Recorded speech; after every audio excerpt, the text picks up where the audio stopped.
Platforms. I'm Diane Derby. Good evening, I'm Rob Quirk. First at 10, our focus on the two Americas, the one you know, the one you may not know. Tonight, the plight and the passion of Colorado farmers and ranchers. There is no other sector that is feeling the impact of inflationary pressure more than Colorado growers. The Labor Department reported today that the U.S. Producer Price Index rose at an annual pace of 8.5% last month. While down slightly from August, it still shows that prices jumped around 0.5% from August till September. These price pressures are also impacting those who provide those goods and services, and those costs are driving the higher prices we all pay. We're all feeling the pinch at the grocery store right now. Here in Colorado, we have been feeling it.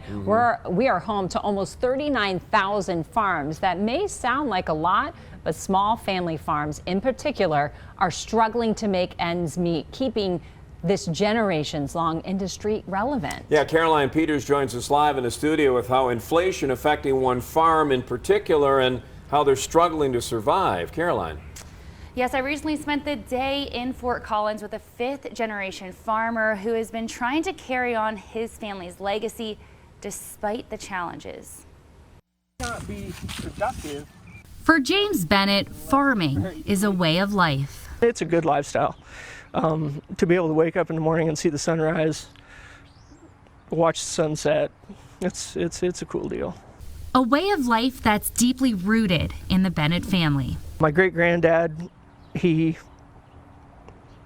herded horses from Wyoming to Kansas City on horseback before, when there was open range. My other grandparents were in farm and ranch. And it's just, it's important to continue that lifestyle. Life on the farm can be peaceful, but it's not a walk in the park. Bennett has very few days off.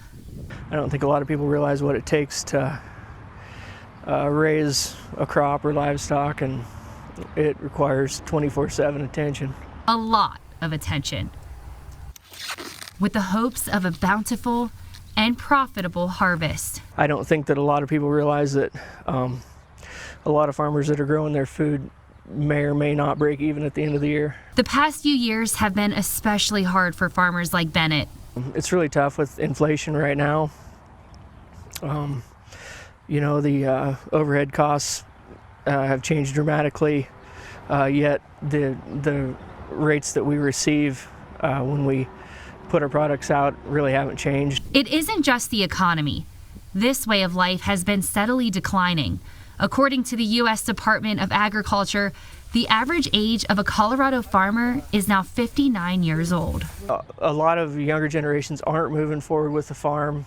A lot of times assets are required to be sold off in order to keep a farm operational. A lot of times lines of credit are utilized. Still, farmland is valuable, and James is no stranger to receiving offers from out-of-state real estate companies.